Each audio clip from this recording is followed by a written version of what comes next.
দেয়, তাদের প্রতীকটা আপনাকে না বলে, তাহলে আপনি ভোটটা কাকে দেবেন? আপনি তা জানবেন না। ঠিক একইভাবে আমার এলাকায় ধানের শীষে একজন দাঁড়াইছে, তাজভিরুল ইসলাম, তাই না? উনি এর আগেও ইলেকশন করছেন। আমি তার পক্ষ থেকে আমি আসছি আপনাদের কাছে ভোট চাইতে, ধানের শীষের পক্ষে। তার আগে আমি বলি, এই ধানের শীষের শুরুটা কোথায় ছিল?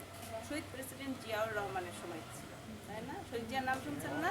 বয়স্ক মানুষ যা আছেন শহীদ জিয়ার নাম শুনছেন। শহীদ জিয়া এই ধানের শীষের প্রতীকটা আমাদের মাঝে, ধানের শীষের বীজটা দিয়ে গেছে, যেই ধান চাষ করে আমরা স্কিম আবাদ করে খাচ্ছি, আমরা আমরা খাল কেটে আমরা পানি নিয়ে আসছি, আমাদের যারা ছিল কৃষিকাজ জানতো না তাদের কৃষিকাজ শিখাইছে নিজের হাতে লাঙল কোদাল ধরে। খালেদা জিয়া এসে মেয়েদেরকে শিক্ষা ব্যবস্থা শিখাই দিয়ে গেছে, যে পড়াশোনা করতে হবে, অবৈতনিক শিক্ষা, নারীদেরকে সুযোগ দিয়ে গেছে, নারী কোঠা দিয়ে গেছে, বিভিন্ন রকমের সুযোগ সুবিধা দিয়েছে। এরপরে দীর্ঘ 17 বছর সব কিছু থেকে আমরা বঞ্চিত ছিলাম। এখন আবার আমরা সেই সুযোগটা যেন পাই, সেই জন্য আমরা ধানের শীষের হয়ে কাজ করতেছি। এখন এই ধানের শীষের কাজ আমি বা যে ভোটে দাঁড়িয়েছে সে একলা একলা করলে হবে না। ধানের শীষের পক্ষে আমরা চাই যে আমাদের সাথে সবাই আসুক।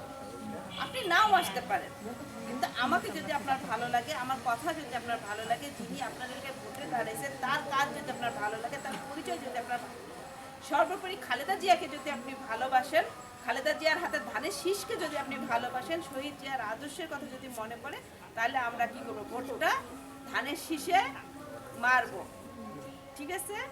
আমরা সকাল সকাল যে ভোটটা ধানের শীষে মারবো। যদি আমরা ভোটটা, এই ভোটটা আপনি ধানের শীষে মারেন, তাহলে তাজভিরুল ইসলাম, ওনার ওয়াইফ, ওনারা সংসদে যাবে, ওনার ওয়াইফ আপনাদের পাস করানো, তাকে পাস করলে এই আসনটা সংসদে যাবে, তখন খালেদা জিয়ার ছেলে তারেক জিয়া আপনাদের জন্য কাজ করতে পারবে। আপনাদের যা যা সুবিধা অসুবিধা আছে শুনবে এবং আপনাদের যা যা দেওয়া প্রয়োজন আপনাদেরকে দিবে।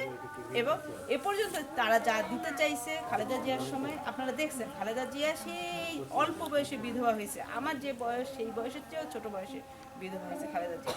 ছোট ছোট 2টা ছেলে নিয়ে লড়াই করে গেছে জীবনভর। সে বিদেশে চিকিৎসা নেয় না, বিদেশে যায় নাই, এই দেশের মাটিতেই সে থেকে গেছে, এই দেশের জন্যই সে কাজ করে গেছে। এখন আমরা যদি একটা ভোট দিয়ে শুধুমাত্র তাকে আবার সুযোগ দিই যে সে ভালো কিছু করুক বা তার ছেলে ভালো কিছু করুক, তা আমরা সেটা চাবো না? আমাদের সেটা তো চাওয়া উচিত, তাই না? তাহলে এখন আপনাদের প্রথম কাজ হচ্ছে আপনারা সকাল সকাল যাবেন, 12 তারিখ ভুলে যাবেন না, এবং একজন আরেকজনকে মনে করাই দিবেন। আর আমি যেহেতু ভোট চাইতে আসছি, আমি ধানের শীষে ভোট চাচ্ছি, আপনার এলাকায় যে দাঁড়িয়েছে আপনি তার পক্ষেই ধানের শীষে ভোট দিবেন। দিবেন তো? কোথায় দিবেন? কোথায়?